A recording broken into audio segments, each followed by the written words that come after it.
بسم الله الرحمن الرحيم. إن الحمد لله نحمده ونستعينه ونستغفره ونعوذ بالله من شرور أنفسنا ومن سيئات أعمالنا. من يهده الله فلا مضل له ومن يضلل فلا هادي له.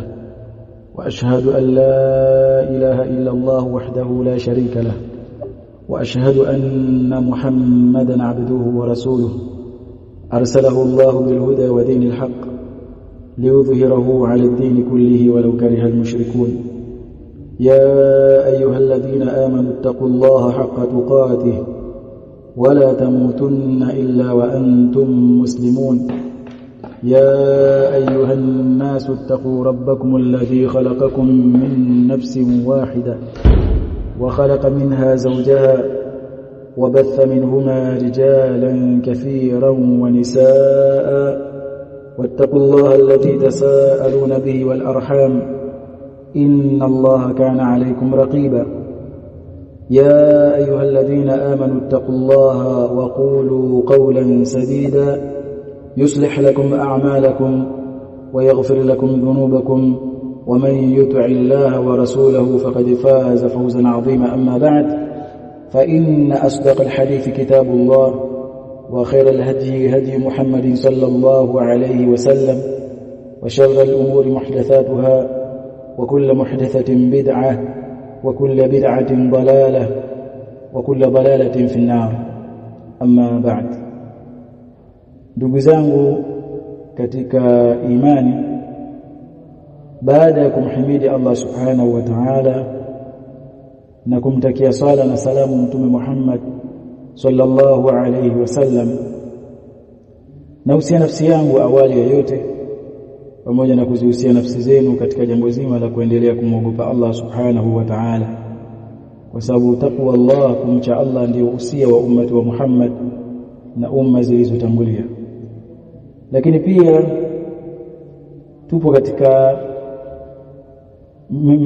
tupo katika moja katika mambo ya kheri ambalo ni jambo hili la kukumbushana, kunasihiana. Wakati qala an-nabii sallallahu alayhi wasallam, na hakika amesema mtume sallallahu alayhi wasallam katika moja ya hadithi akisema, ad-dinu an-nasihatu, dini yote ni nasaha. Qala Abu Suleiman al-Khattabi, mwanachuoni huyu afariki mwaka 388 rahmatullahi alayhi, akisema an-nasihatu kalimatun jami'a, nasaha ni neno lenye kukusanya, maana yake limekusanya mambo mengi katika mambo ya khair. Walidhalika, na kwa ajili ya hilo Umar bin al-Khattab radhiyallahu anhu alikuwa pindi anapofuatwa na mtu kwa ajili ya kumpa nasaha, alikuwa ana maneno akimwambia yule anayekuja kumpa nasaha kwamba marhaban bin nasihi abada ad-dahri, karibu ewe mwenye kunipa nasaha milele. Marhaban bin nasihi ghuduwan wa ashiya, karibu mwenye kunipa nasaha asubuhi na jioni. Muhadhara wetu leo utajikita katika kisa, lakini pia kisa hicho kimetajwa ndani ya hadithi ya Mtume sallallahu alaihi wasallam, kisa cha mwanamke ambaye ni baghia, kahaba na mbwa. Yapo ambayo tutakayojifunza katika kisa hiki kilichopo ndani ya hii hadithi ya Mtume sallallahu alaihi wasallam, kwa sababu lengo la mawaidha ni kukumbushana, na pia lengo na makusudio ya kusoma hivi visa si kuchekeshana, ni kwa ajili ya kujifunza yaliyopo ndani ya visa hivi, kwamba dini yetu imetuelekeza nini panapotokea au pale ambapo yametokea mambo kama hayo, nini tumelichukua la kujifunza na kulitekeleza katika maisha yetu, na lipi la tahadhari kama ikiwa ni tahadhari la kuliacha. Si visa kama kwenye maisha yetu ya kawaida, watu wanaposikia visa lengo na madhumuni wasikilize aidha kwa ajili ya kucheka, kufurahi, au pia zaidi kuwepo na uongo na kuongopeana humo ndani ya visa hivyo. Kasikia kisa jini amejinyonga kwa sababu wivu wa mapenzi. Sasa huu kwenye dini yetu ya Uislamu hatuna muda wa kupoteza au hatuna wakati wa kushughulika na vitu visivyo kuwa na faida. Kisa chenyewe kimetajwa katika hadithi ya Mtume sallallahu alaihi wasallam, hadithi ya Abi Huraira radhiyallahu anhu, wal hadithu inda al-Bukhari an Rasulillah sallallahu alaihi wasallam qala, Mtume amesema ghufira limra'atin mumisa, alisamehewa mwanamke kahaba. Hilo ndio neno angalau jepesi au la kufumbi, kama kufumbia mwanamke ambaye ni mbadilisha wanaume. Marrat bikalbi, mwanamke huyo moja katika masiku aliwahi kumpitia mbwa, ala ra'si rakiyin, pembezoni au karibu na kisima. Waljumalu ba'da an-nakirati sifat, sentensi zinazokuja baada ya nakira zinakuwa ni sifa. Yalhath, akimuona mbwa huyo, yalhath, anatoa ulimi kwa sababu ya nini? Ya kiu. Qala, akasema Mtume sallallahu alaihi wasallam, kada yaktuluhu al-atash, ilikaribia kumuua mbwa yule kiu, maana kiu ni kikali. Fanaza'at khuffaha, yule mwanamke akavua hofu yake, kiatu chake. Fa'awthaqathu bikhimariha, kile kiatu akakifunga, bikhimariha, kwa kutumia ushungi wake, kwa kutumia nguo yake ya kichwani, kitambaa cha kichwani.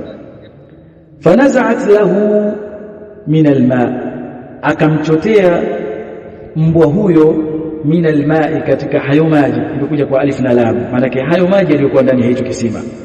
Faghufira laha bidhalika, akasamehewa mwanamke huyo, bidhalika ba'u sababia, kwa sababu ya hilo alilolifanya, akasamehewa yale madhambi, yale makosa, miongoni mwa makosa aliyokuwa nayo. Kwa tukio hili ambalo linaonekana kwa macho ya kawaida au kwa wengi katika watu, sio Waislamu tu, kwa wengi katika watu, tukio la namna hili lingelionekana ni tukio la kawaida.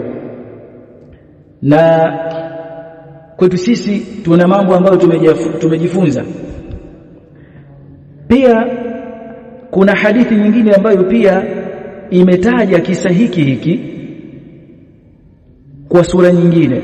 An Abi Hurairah radhiyallahu anhu anna an-nabiy sallallahu alayhi wasallam qala, Mtume sallallahu alayhi wasallam anasema, baina rajulun bi tariqin, kati ya kuwa mtu yupo kwenye njia, kwamba mtu katika pitapita zake, mihangaiko yake, anapita kwenye njia, ishtadda alayhi al-atash, kilizidi juu yake kiu, akawa na kiu kikali. Fawajada bi'ra, akakuta kisima yule bwana. Maana kwenye hii hadithi ya pili ninayoisoma, aliyetajwa hapa ni mwanamume. Hadithi ya kwanza aliyetajwa ni mwanamke, tena kahaba. Sasa huyu mwanamume kwenye hadithi hii ya pili, fawajada bi'ra, amepatwa na kiu kikali, akafika akakipata kisima. Fanazala fiha, akashuka ndani ya kisima kile. Yani kinaonesha kisima hicho kupo uwezekano wa mtu kuteremka na akachota maji na akapanda zake juu, kwa sababu visima vinatofautiana ule muundo wake. Fashariba, akanywa yale maji kwa kuwa alikuwa na kiu, maana yake akakata kiu chake. Thumma kharaja, kisha akatoka. Fa idha alfujaiya ghafla tahamaki kalbun, yani ghafla tahamaki, kuna mbwa huyu hapa. Yalhathu, mbwa yule anatoa ulimi, maana yake anahaha. Yaakulu thara, mbwa yule anakula mchanga. Min al-atashi, min sababia, kwa sababu ya hicho kiu kilichompata. Maana kiu kimekuwa ni kikali, mbwa na yeye anakula nini? Mchanga, analambalamba mchanga pale.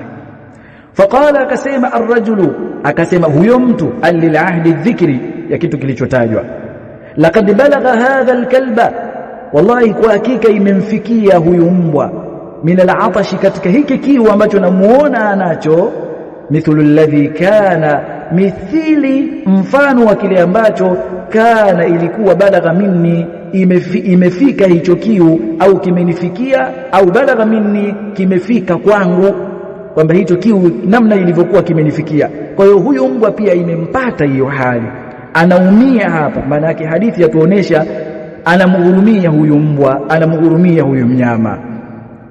Fanazala al-bi'ra, akashuka katika hicho kisima, alil ahdi dhikri, kwa sababu kimetajwa huko nyuma hicho kisima. Akashuka akateremka katika hicho kisima.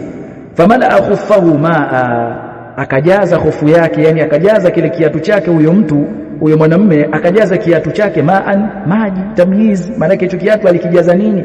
Akakijaza maji. Fasaka alkalba, akamnywesha huyo mbwa. Fashakara Allahu lahu, Allah akampokelea hilo jambo lake, akamkubalia jambo lake, akamlipa Allah jambo lake. Faghafara lahu, Allah akamsamehe kwa yale aliyokuwa nayo katika makosa. Qalu ya Rasulullah, masahaba wakasema, ewe mjumbe wa Allah, wa inna lana fil bahaimi la ajra, na hakika tunapata sisi katika wanyama ujira, au tutapata sisi katika wanyama ujira. Kuna ujira ambao tukiwatumikia wanyama, tukiwapatia baadhi ya huduma wanyama, tutapata ujira. Faqala sallallahu alaihi wasallam, Mtume sallallahu alaihi wasallam akasema, fi kulli dhati kabidin ratba, katika kila mnyama au katika kila chenye ini, ratbatin, bichi. Manake katika kila ini bichi, manake anakusudia katika kila kiumbe au kila mnyama aliye hai, ajrun, kuna ujira. Kwamba ikitokea mtu akamtumikia mnyama huyo, akampatia kama ni chakula, akampatia kama ni maji, kuna faida ambazo zinazopatikana. Katika kisa hiki yapo mengi ambayo tutajifunza katika usiku huu biidhnillah jalla wa ala, na Allah ajalie haya tunayojifunza tuweze kuyafanyia kazi. Kuna mambo, miongoni mwa mambo, jambo la kwanza ni katika pitapita zetu, kuhangaika kwetu, utafutaji wetu katika maisha yetu ya kawaida, utagundua kwamba kuna baadhi ya watu ni wahitaji. Aidha mimi na wewe tunajua, au yule na wale wanafahamu kwamba yule ni mhitaji, na pengine wanao uwezo wa kuwasaidia wahitaji hao na wasiwasaidie. Hili ni tatizo. Lakini pia inawezekana hao wenye matatizo hayo na changamoto hizo ni ndugu au jamaa, majirani, marafiki. Inawezekana ni jirani yako, ndiyo huyo jirani yako, huyo jirani yako, ndiyo ni rafiki yako miongoni mwa marafiki zako, wakawa wana uhitaji wa kuhitajia msaada aidha wa kipesa, msaada wa kimatibabu, msaada wa kimawazo, msaada wa ushirikiano, au msaada hata wa dua. Saa nyingine unamuona mtu anahangaika na biashara zake, basi hata kumuombea dua,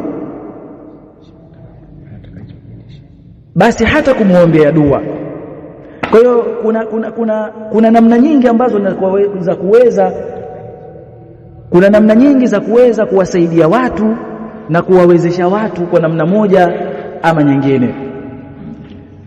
Na hadithi imetueleza wazi namna kile ambacho mbwa alikuwa anakipitia, namna ile ambacho mbwa alikuwa kinamsibu na kile ambacho mbwa ilikuwa kinampata.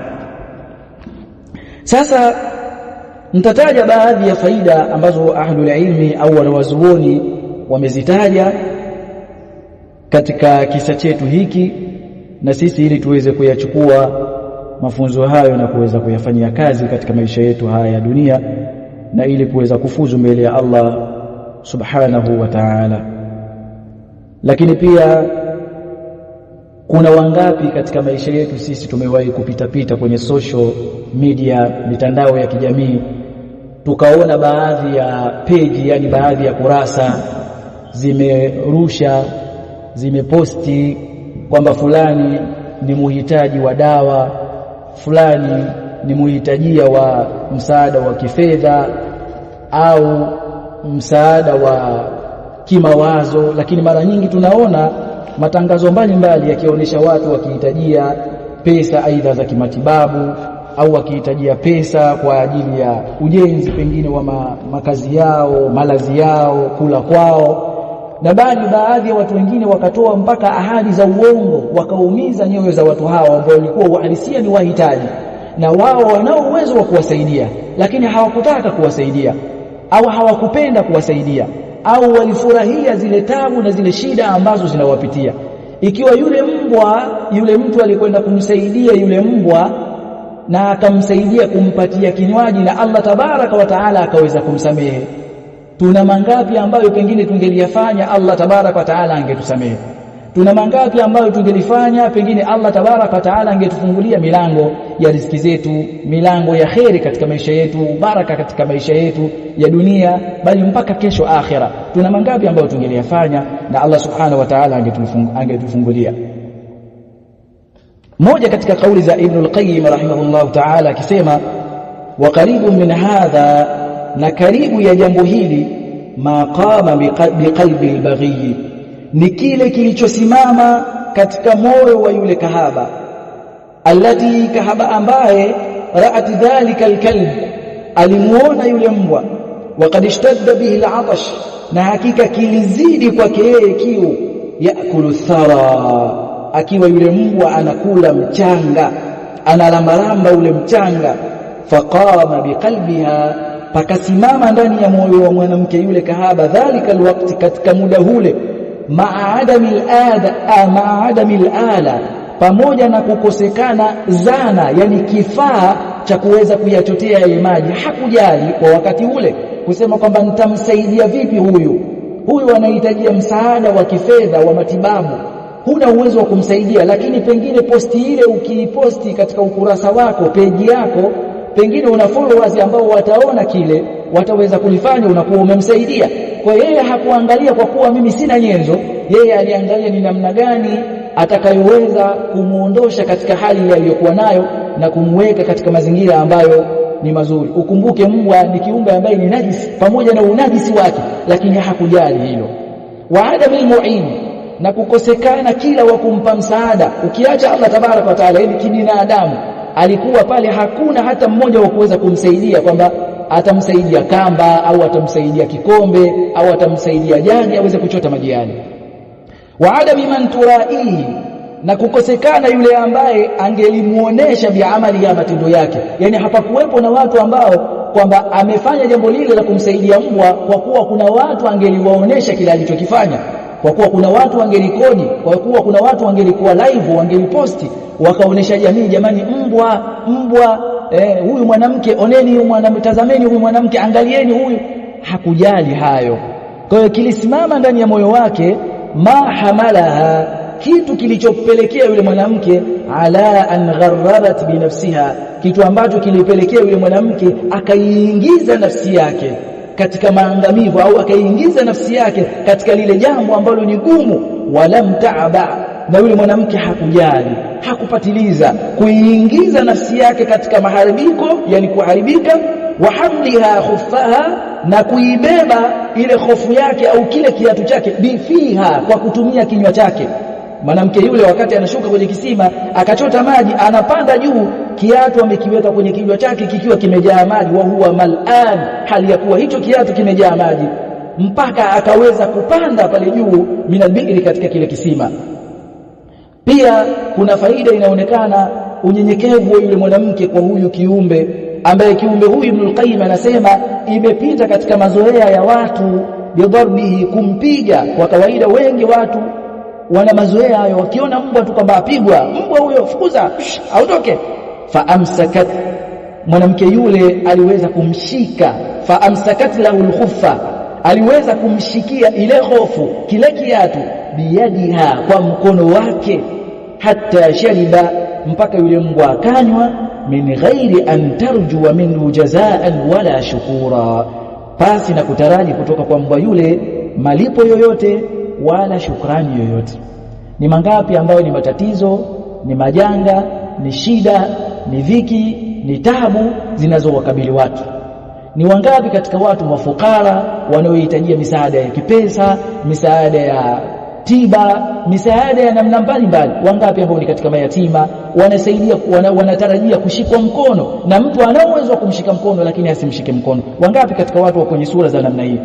Ima mtu akitaka kulifanya jambo hilo, basi papatikane ima jazaa, alipwe na watu, kulipwa huko aidha ni kwa pesa, au kulipwa kwa kurekodiwa na kurushwa kwenye mitandao kwamba fulani jamani amejitolea kitu fulani, fulani amefanya jambo fulani. Hata kipindi yamewahi kutokea hapa Tanzania baadhi ya maafa, baadhi ya majanga, na watu wakaenda, mtu akienda sehemu ile, badala ya kupeleka msaada aidha wa nguvu yake, au badala ya kupeleka msaada aidha msaada huo ukawa ni wa pesa yake, nguvu yake, au msaada huo wa watu kuweza kwenda kusaidia, mtu anakwenda na vyombo vya habari kwamba fulani kahudhuria pahala fulani, fulani amefika sehemu fulani. Kwa hiyo utaona hiyo ni changamoto. Lakini mwanamke yule hakujali yale ambayo yatamsibu, pengine kuchafuka, hakupatiliza hayo. Sasa ni wangapi katika mayatima, wangapi katika mafukara, watu ambao wana shida, jirani anaweza kulala na njaa na mtu akawa anajua anaweza hata kumsaidia chakula na mtu asimsaidie. Lakini pia vile vile katika hadithi hii jambo la ikhlas tumeliona dhahiri shahidi kwamba huyu mwanamke amelifanya hili jambo kwa ikhlas, pasi na kutaraji kutaka kujionyesha kwa watu na kujulikana kwa watu, kwa sababu fanya utakavyofanya, ridwan nasi ghayatul la tudrak, kuwaridhisha watu ni mwisho ambao haufikwi. Fanya utakachofanya. Ukioa mwanamke mkubwa, mwanamke mnene, watu watasema shekhe apenda heka mpaka kaoa mwanamke mnene, kwani nambeba? Lakini watu watasema. Kwa hiyo wewe hayo usiyajali. Kwa sababu gani? Tazama yule, ukimridhisha Allah tabaraka wa taala, Allah tabaraka wa taala anaridhia, na kama anaridhia tosha kwako wewe. Allah tabaraka wa taala akisharidhia, hao wengine hata kama watakuwa hawajaridhia. Jambo la ikhlas, wewe mtakasia Allah subhanahu wa taala, na wala usihangaike na watu, wala usishughulike na watu kwamba wamefurahi wamechukia. Mridhishe Allah tabaraka wa taala.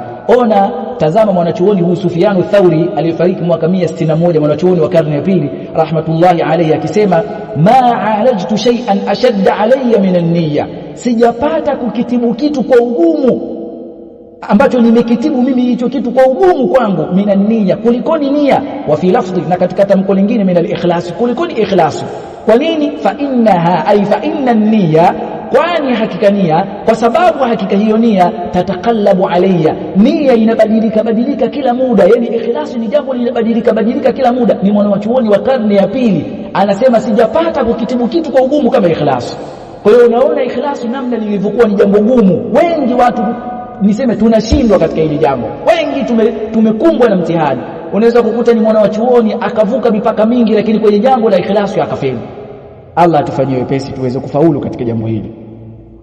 Lakini faida ya pili katika kisa hiki tunapata faida ya kuwa la tahqiranna min al-ma'ruf shay'an. Ndugu yangu Muislamu, katika hadithi ya Mtume sallallahu alaihi wasallam, hadithi ya Abi Dharr, wal hadithi inda Muslim, na hadithi ipo katika Sahih Muslim, Mtume sallallahu alaihi wasallam akisema la tahqiranna min al-ma'ruf shay'an. Mtume anakataza kamwe, amekataza, alafu akatumia nunu taukidi thaqila, nuni ya kutilia mkazo. Kamwe, katu usidharau katika kila wema, min al-ma'ruf kwa alif na lam istighraqia, ay min kulli ma'rufin, usidharau katika kila wema, shay'an, chochote.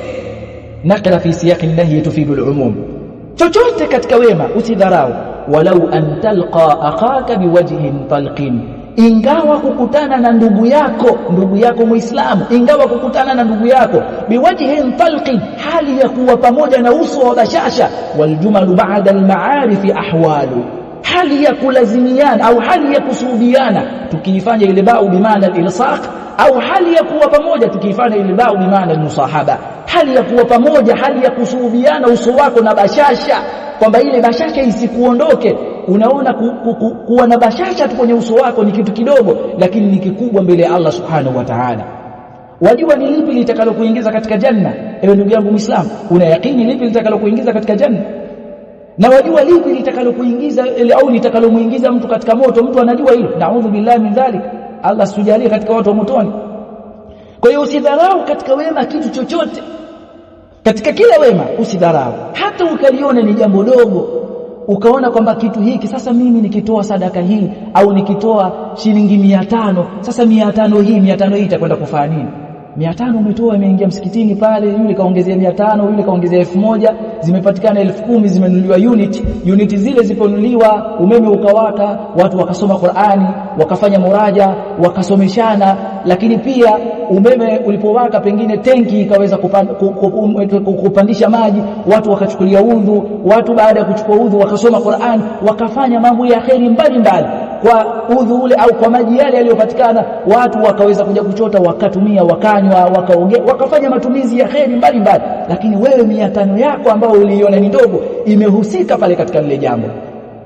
Yule alimnywesha mbwa tu maji ambalo ni jambo laonekana dogo. La tahqiranna min al-ma'ruf shay'an, kamwe usidharau katika kila wema kitu chochote, usidharau ukaliona hili ni dogo mbele ya Allah subhanahu wa ta'ala, huenda likawa ni adhimi kubwa, japokuwa wewe kwenye jicho lako umelitazama kuwa ni jambo dogo. Huenda umeliona ni jambo dogo la kuposti katika mtandao wa kijamii, kwamba mimi nikiposti hadithi moja ya Mtume sallallahu alaihi wasallam ambao ni hadithi sahihi, itakuwaje? Lakini hadithi ile mtu kaiona hadithi imehimiza umuhimu wa kuswali kablia na baadia, akaichukua hadithi ile akaifanyia kazi muda wa miaka 10, ni kheri kiasi gani kwenye maisha yako? Vingapi ambavyo mtu anaweza kuposti ambavyo ni vya kipuuzi, havisaidii kitu chochote, bali ikawa ni madhara kwake yeye, vikaendelea kumdhuru. Katika hadithi nyingine ya Mtume sallallahu alaihi wasallam ambayo bado niko hapa kwenye nukta ya pili, usidharau katika wema chochote, kwa sababu yule alimnywesha mbwa maji tu ni kitu chaonekana ni kidogo, lakini usidharau hata kama laonekana dogo. Katika hadithi nyingine Mtume sallallahu alaihi wasallam, hadithi ya Abi Huraira wal hadithu inda Muslim, Mtume sallallahu alaihi wasallam anasema laqad ra'aytu rajulan, wallahi kwa hakika nimemuona mtu, yatakallabu fil janna, anageuka manake ananeemeka katika pepo, fi shajaratin, kwa sababu ya mti, fi sababia, kwa sababu ya mti, qata'aha, mti ambao aliukata, min dhahri tariq, mti ambao kaukata katikati ya njia, kaukata kwenye njia, mti ambao ulikuwa unawazuia kana tuudhi nnasa, mti huo ulikuwa unawaudhi watu, mti ambao ulikuwa kwenye njia, kwenye barabara.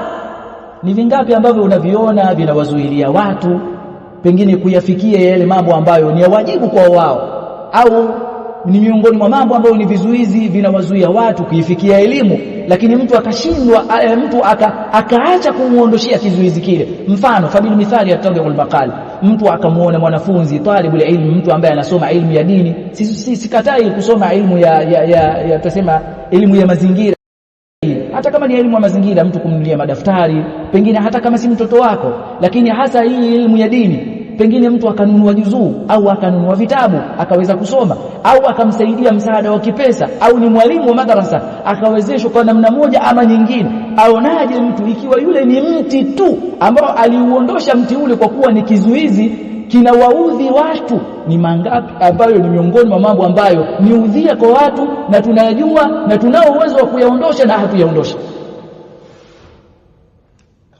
Pia katika jambo lingine ambayo ni nukta ya tatu kwenye huu muhadhara wangu, mwanachuoni Ibn al-Qayyim, mwanachuoni wa karne ya 8 mwaka 751 rahmatullahi alayhi, amefariki.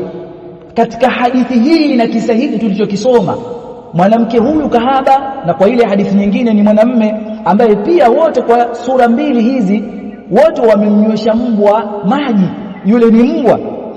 Ibn al-Qayyim anasema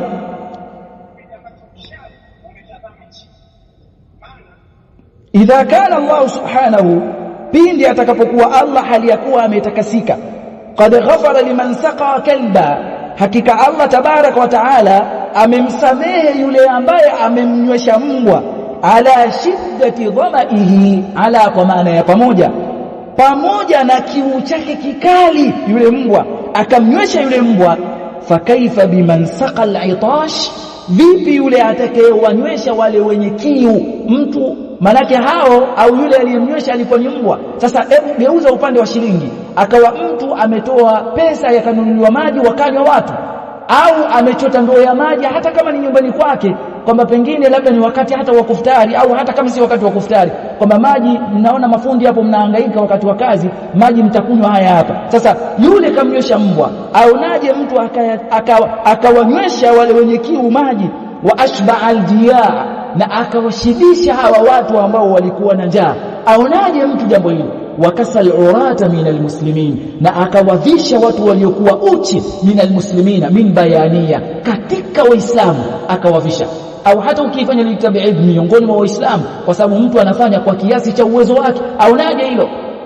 Ni wangapi wana mavazi ambayo mtu anaamua kubadilisha? Anaweza kuvaa kanzu leo hii akavaa kijora leo hii, kijora pengine ni hayo madera au hivyo vijora, ana kabati na milango mitatu, na anafikia hatua akifungua kabati anasema sijui ni nguo gani nivae, maana sioni nguo ya kuvaa, hali ya kuwa mtu pengine yuko hapa kwenye hii miji, yani humu mijini, ana nguo akivaa wajisikia aibu kwa sababu afedheheka muislamu mwenzako. Ni nguo ambayo yakuweka wazi hali ya kuwa wewe una neema ya ziada, yani una neema na mpaka ziada, yani kitu ambacho kinakutosheleza wewe na uweza ukamsaidia mwingine. Lakini mtu anaona kwamba mimi sina nguo, hali ya kuwa ana nguo kiasi hicho. Au mwingine ana nguo lakini nguo hiyo haimstiri, nguo akiivuta tu tayari akisema akae vizuri nguo imechanika. Lakini mwingine ana nguo akivaa leo hii kijora, akivaa baibui, akivaa abaya leo hii, akivaa kanzu leo hii, baada ya mwezi ndo atakuja kurudia. Sio kwamba labda baada ya mwezi kwamba ndo kaamua tu, yani kwamba ana nguo nyingi za kurudia, ana nguo tofauti tofauti mpaka ikifika mwezi ujao pengine labda ndo anaweza akarejea nguo hiyo.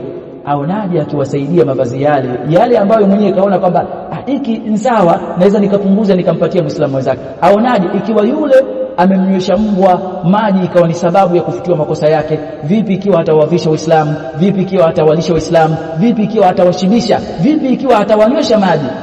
Tusidharau katika wema. Nukta ya pili ilisema hivyo, katika wema chochote. Adamu alayhi salam alikuja kutolewa peponi kwa sababu ya kosa moja. Sisi tuna mangapi ambayo ni katika makosa ambayo tumeyafanya? Sasa kwa nini tusiyakupia haya mambo ambayo ni ya kheri, iwe ni sababu ya sisi kufutiwa makosa, iwe ni sababu ya sisi Allah kutufungulia katika hii dunia yetu? Allah tabaraka wa taala amesema ndani ya kitabu chake Qur'an, wanada ashabun nari ashabal janna, na watawaita watu wa motoni watu wa peponi.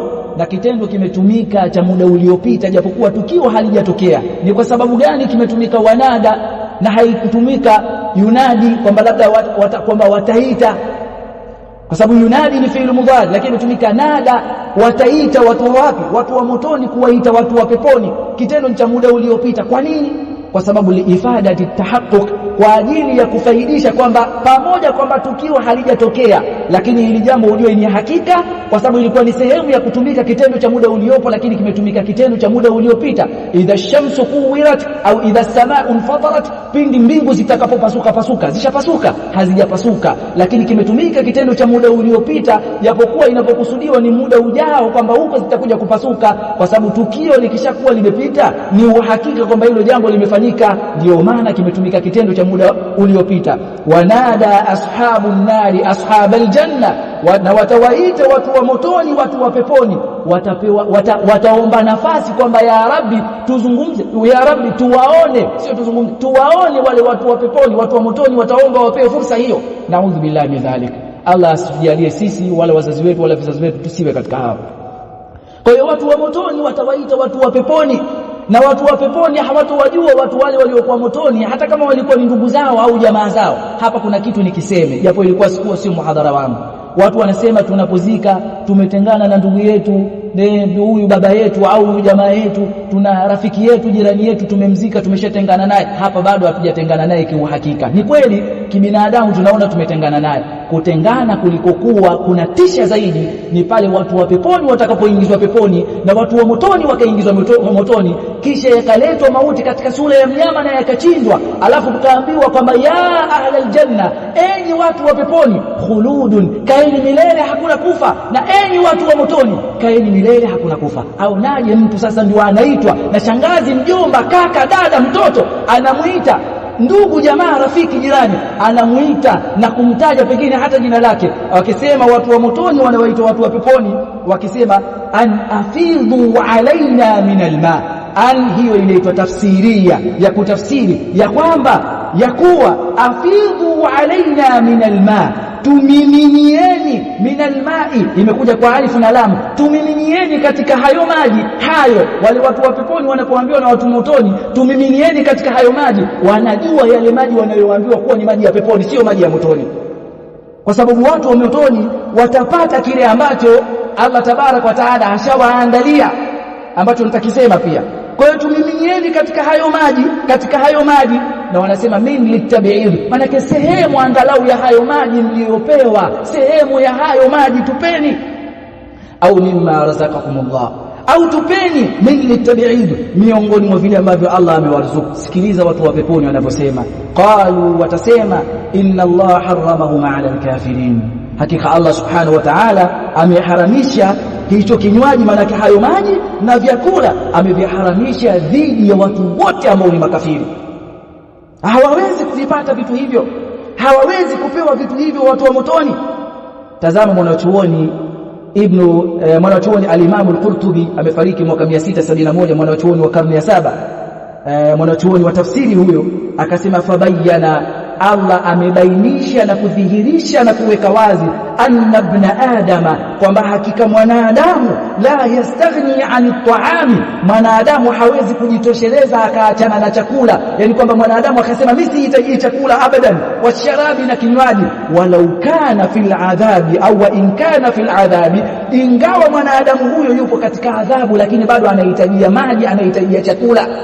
Yani katika hili kisa hiki cha huyu mwanamke kahaba aliyemnywesha mbwa maji yatuonesha umuhimu wa kuwapatia watu maji, umuhimu wa kuwanywesha watu maji, umuhimu wa kuwasaidia watu maji. Ikiwa watu wako ndani ya moto lakini wanahitajia maji na hakuna maji watakayoyapata isipokuwa ni maji gani? Hamiman, maji ya moto mno ndio watakayoyapata, ndio Allah tabaraka wa taala atakayowapa maji hayo. Tena maji hayo ya moto hamiman, watakapoyanywa maji hayo faqatta'a am'a'ahum, maji yale huwa sifa yake maji ya moto mno, maji yale yanakatakata matumbo yao, wana kiu na wanalazimika yale maji wayanywe, lakini yakiingia maji hayo yanakatakata matumbo yao. Pia sifa miongoni mwa sifa ambazo ni mbaya za maji hayo maji ya watu wa motoni, akisema Allah tabaraka wa taala yashwi wujuh, maji hayo yanaunguza uso. Mtu anapokunywa kinywaji cha moto huwa akisogeza usoni kama ni uji anasikia mvuke. Sasa aonaje mtu siku hiyo amepewa kinywaji kinamuunguza, ana kiu na analazimika ayanywe maji yale, kinywaji kile kinamuunguza. Yashwi wujuh, huunguza uso, huunguza nyuso. Bisa sharabu, ni kibaya kilioje hicho kinywaji, ni kibaya kilioje hicho kinywaji cha watu wa motoni. Kwa hiyo pamoja wako ndani ya moto lakini wanahitaji maji. Vipi ikiwa mtu atawanywesha watu maji? Pia mwanachuoni huyo al-Imam al-Qurtubi akasema, pamenukuliwa kwa baadhi tabi'in, kwa baadhi ya matabi' akitaja katika tafsiri yake kwamba moja au baadhi ya matabi wakisema man kathurat dhunubuhu, mtu yoyote atakayekuwa mengi madhambi yake, fa alayhi bisaqil ma, basi alazimiani na kuwanywesha watu maji. Mtu ambaye anaona ana madhambi mengi, nimemkosea sana Allah, nimefanya hiki, nimefanya kile, basi miongoni mwa vitu ambavyo ni msaada kwake yeye, alazimiani, fa alayhi, alazimiani bisaqil ma, na kuwanywesha watu maji, kwa kushikamana kabisa na jambo hilo la kuwanywesha watu maji. Waqad ghafara Allahu dhunuba alladhi saqal kalb, hakika Allah amemsamehe, na hakika Allah amesamehe madhambi ya yule ambaye alimnywesha mbwa. Fakaifa biman saqa rajulan mu'mina. Nisikilize ndugu yangu Muislamu, al-Imam al-Qurtubi anasema haya maneno akiwa anayanukuu kutoka kwa baadhi ya matabi, akisema vipi yule ambaye atamnywesha mtu, fakaifa biman saqa rajulan, vipi atakayemnywesha mtu mu'minan, tena mtu huyo akawa muumini, akawa Muislamu muwahidan, mtu anempokesha Allah, mtu anafanya ibada, mtu anamwabudu Allah, wa ahyahu, na akamfanya yule mtu aendelee kuwa hai kwa sababu ya yale maji aliyompatia. Ikiwa yule alimpatia maji mbwa ikawa ni sababu ya kusamehewa maji hayo, ikiwa mtu atampatia mtu ambaye ni Muislamu, mtu ambaye ni mwenye kumpokesha Allah, mtu ambaye ni mwenye kumwabudu Allah subhanahu wa ta'ala, itakuwaje katika maisha yake? Ni jambo kubwa sana hilo, na ndio maana akasema mtu mwenye madhambi mengi basi alazimiane na kuwanywesha watu maji. Kwa sababu gani? Ni jambo ambalo ni kubwa, kuwanywesha watu maji. Pia ndani ya jambo hilo la kuwanywesha watu maji, ukamnywesha ambaye ni Muislamu, muumini, tena muwahid, mwenye kumpokesha Allah, waonaje katika hicho ambacho utakachokuwa umemnywesha ikawa ni tauhidi? Ikiwa yale yaliyonyweshwa yule mbwa yalikuwa ni maji, akatuambia al-Imam al-Qurtubi, waonaje akiwa ni Muislamu ndio umemnywesha hayo maji au hicho kinywaji? Pia ongezea nukta nyingine, waonaje ikiwa hicho ulichomnywesha sio maji, sasa ni tauhidi? Kwa sababu tauhidi ni zaidi ya hayo maji, tauhidi ni zaidi ya hayo maji, kwa sababu atakayeondoka katika mgongo huu wa ardhi na tauhidi yake huwa min ahli aljanna, yeye ni katika watu wa peponi. Allahumma ja'alna minhum, Allah atujalie katika hao. Sasa waonaje ukamnywesha mtu nini? Ukamnywesha mtu tauhidi, yani ukamsomesha, huna uwezo wa kumsomesha, ukasababisha ipatikane ilmu kwake yeye akasoma. Allah anasema ndani ya Qur'ani, aw man kana maitan fa ahyaynahu, hivi waonaje? Au man kana, hivi yule ambaye kana maita, alikuwa ni mfu, maana yake alikuwa ni maiti, alikuwa ni mfu katika upotevu, alikuwa ni maiti katika upotevu, alikuwa ni maiti katika ukafiri, alikuwa ni maiti katika ujinga. Fa ahyainahu, tukampa uhai, tukamfufua. Qala almufassiruna bil ilmi, tukamfufua, tukampa uhai kwa elimu, tukampa uhai kwa taa, kwa kumtii Allah, tukampa uhai pia vile vile kwa nuru ambayo ni nuru hii ya Uislamu. Waonaje mtu akifanya hivyo? Ndugu yangu Muislamu, hili ni miongoni mwa mambo ambayo ni makubwa mno. Ona Ibn al-Qayyim rahimahullah ta'ala anasema katika kitabu Miftahi Dari Saada, akisema al-ilmu ta'amul qalb, elimu ni chakula cha moyo. Faidha, akisema wa sharabuhu wa dawa'uhu, na elimu pia ni kinywaji cha moyo. Yani moyo una kinywaji chake, moyo una chakula chake, moyo una dawa yake. Sasa asema elimu ndiyo chakula cha moyo na kinywaji chake na dawa yake. Wa hayatuhu, na uhai wa moyo, maisha ya moyo, mawqufatun ala dhalik, yamesimamishwa juu ya jambo hilo. Lipi? La kupata hiyo elimu. Fa idha faqada alqalbu alilma, pindi unapopoteza, unapokosa huo moyo elimu, fa huwa mayit, moyo wa namna hiyo unakuwa ni mfu, umekufa.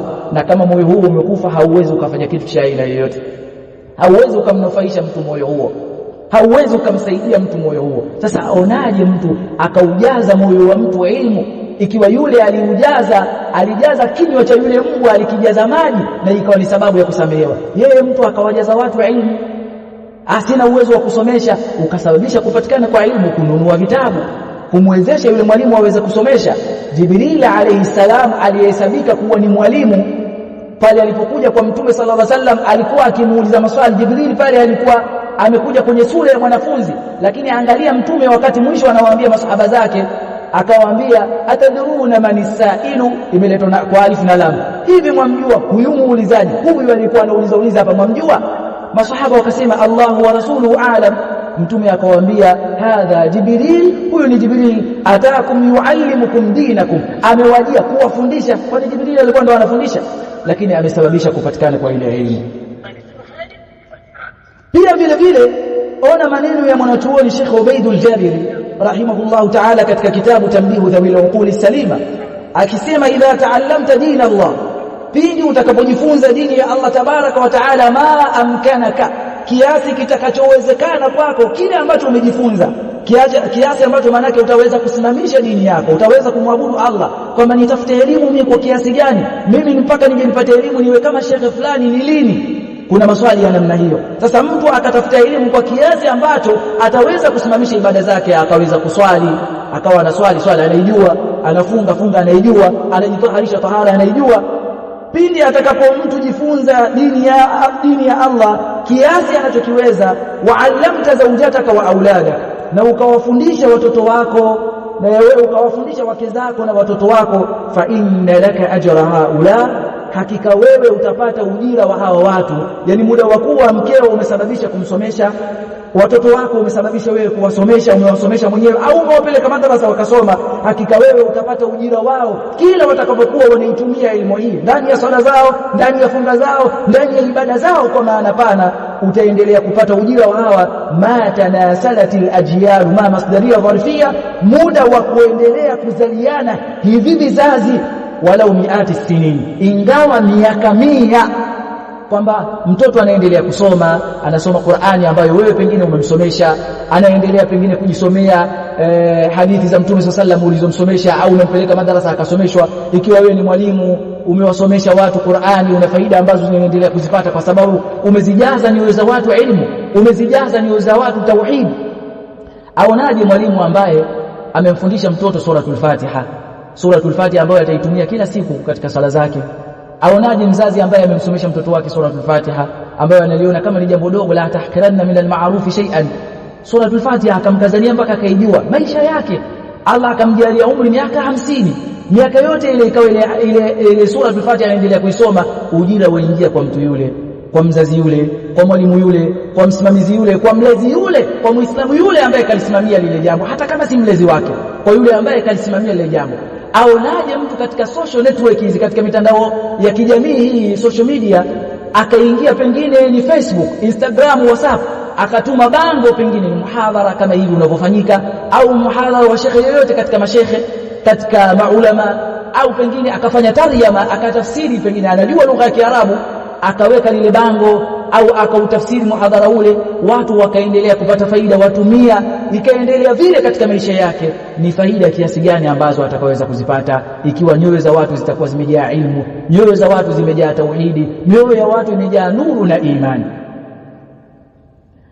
قال العلامة عبد الله بن المبارك amesema wanachuoni Abdullah ibn al-Mubarak, wanachuoni alifariki mwaka 181, wanachuoni wa karne ya pili, rahimahullah ta'ala, na maneno akisema rubba amalin saghirin tu'azzimuhu an-niyya wa rubba amalin kabirin tusaghiruhu an-niyya. Huenda tendo likawa dogo lakini likakuzwa na nia. Jambo umeliona dogo kabisa, jambo lile lilikuwa ni kumnyosha mbwa tu maji, lakini ndio limetuweka mpaka sasa tunamzungumzia yule aliyemnyosha mbwa maji.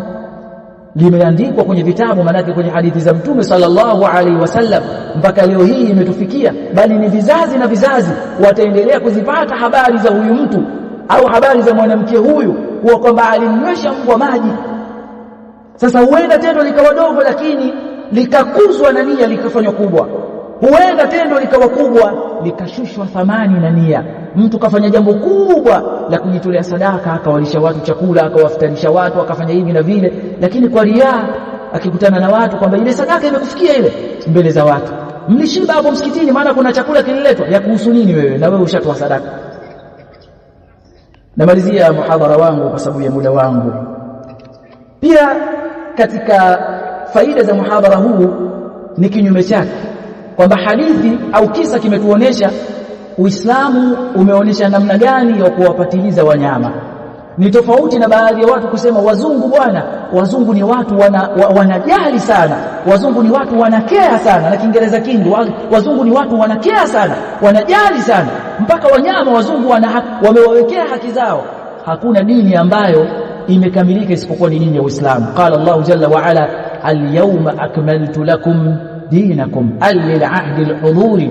Al-yawma, leo hii au hii leo, akmaltu lakum dinakum, nimewakamilishia dini yenu. Kwa maana Uislamu ni dini iliyokamilika katika kila idara, mpaka kwenye habari za wanyama Uislamu ushazungumza miaka mingi sana huko nyuma, kabla hakukuwepo hata na vyombo vya habari, kabla ya kuwepo na hata hii mitandao, kabla ya kuwepo na haya mambo ambayo yameibuka zama hizi, Uislamu ushazungumza.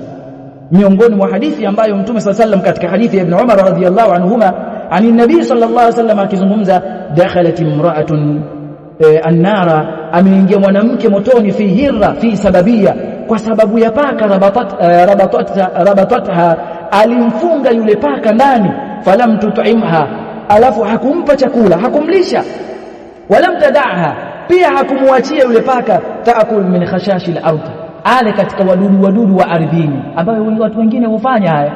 Akamzuia paka. Vipi yule ambaye atakuwa amekuwa ni sababu ya kuwazuia watu kupata riziki zao, kuyafikia malengo yao? Mtu ana malengo ya kutaka kwenda nchi za nje kwa ajili ya kujitafutia maisha, pengine anahangaika pengine kwenye masuala ya pasipoti au vibali hizi, au pengine anahangaika kwenye namna yoyote ile ya kumwezesha kuifikia kazi yake, kufikia amali yake, kulifikia jambo lake, lakini akawa mtu ni kikwazo na anafanya kusudi ili mtu yule aidha ni Muislamu au atakawa si Muislamu, jambo lake, kazi yake ya halali asiweze kuifikia, akawa mtu ni kikwazo kwamba hataki imfikie.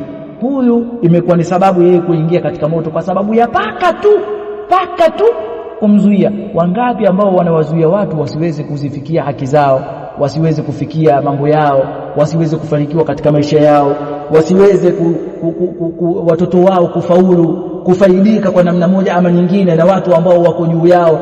Pengine mtu anataka kumfikia mtu tajiri, mtu mwenye uwezo, au kumfikia mtu ambaye ni mwana wa chuoni, lakini watu wakawa ni vikwazo na hakuna sababu ya msingi ya kuzuia jambo hilo. Kwa hiyo inatuonesha wazi hadithi hii au kisa hiki kwamba jambo la kuwapatiliza hawa wanyama na si kama vile wazungu wanavyofanya, mpaka kwa kuchupa mipaka, mtu akalala na nyoka au akalala na mbwa, bali mpaka wakafanya mapenzi na hao wanyama alafu wakasema ni haki. Uislamu hauna habari hizi za hovyo na habari hizi za ajabu, bali imekuja katika hadithi ya Mtume sallallahu alaihi wasallam, Mtume akisema inna Allaha kataba al-ihsana ala kulli shay, hakika Allah ameshaandika kufanya ihsani katika kila kitu, kwamba kila kitu ukifanya ihsani, hata ukiua pia ufanye vizuri, basi vile vile kwa wanyama pia wanyama wafanyie vizuri. Ona katika nukta ya mwisho ambayo namalizia na kufunga muhadhara nukta mbili. Miongoni mwa faida zimepatikana kwenye kisa hiki ni pale masahaba wa Mtume radhiyallahu anhum walipomuuliza Mtume sallallahu alaihi wasallam, hivi hakika sisi tutapata ujira kwa hawa wanyama maana tunapowatumikia? Mtume akawaambia, katika kila ini ambalo ni bichi, maana kila mnyama ambaye yuko hai ukamtumikia utapata ujira. Waliuliza maswali. Yakulu Imam Az-Zuhri, anasema Imam Az-Zuhri, al-ilmu khazain wa mafatihu as-su'al, elimu ni hazina, funguo za hazina za elimu ni kuuliza. Ukiuliza inakuwa ni moja ya njia ya kuweza kuifikia elimu.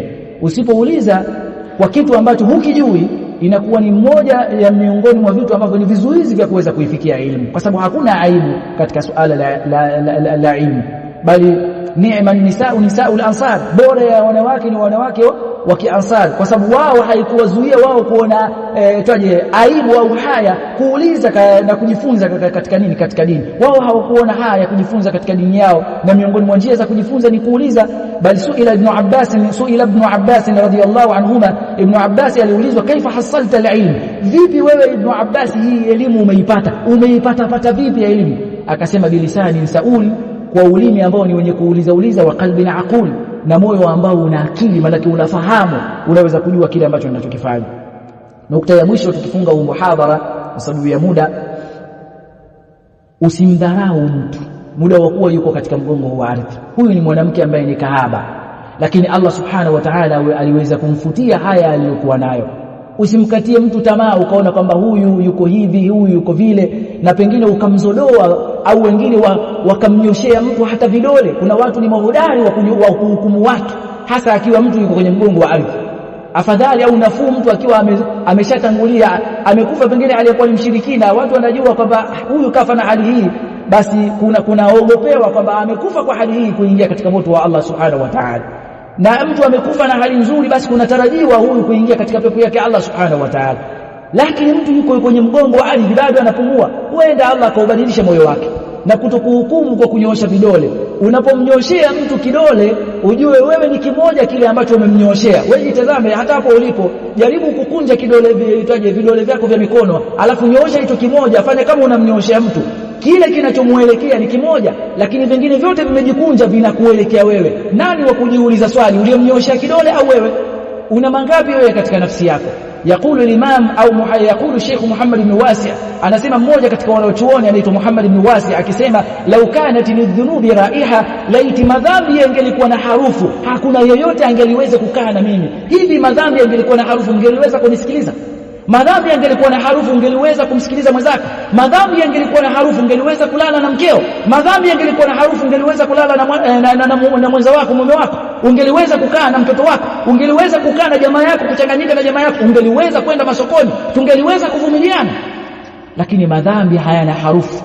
Allah subhanahu wa ta'ala ametustiri. Ni jambo la kumuombea mtu dua hidayah, ni jambo la kumuomba Allah subhanahu wa ta'ala. Tazama Mtume Muhammad sallallahu alaihi wasallam alikuwa akimuomba Allah na kukithirisha kumuomba, ya muqallibal qulub, ewe mwenye kuzigeuza hizi nyoyo, thabbit qalbi ala dinik, udumishe moyo wangu juu ya hii dini yako. Allah subhanahu wa ta'ala tujalie mimman yastami'una alqawla fayattabi'una ahsana. Allah walipe kila la kheri kwa kutenga muda wenu na nyakati zenu kuweza kunisikiliza, na pia tujalie katika haya ambayo tumeyafanya katika mizani ya mema yetu yaumul qiyama. Wajazakum barakallahu fikum wajazakumullahu khaira, wallahu ta'ala a'lam. Subhanakallahumma bihamdik, ashhadu an la ilaha illa anta, astaghfiruka wa atubu ilayka.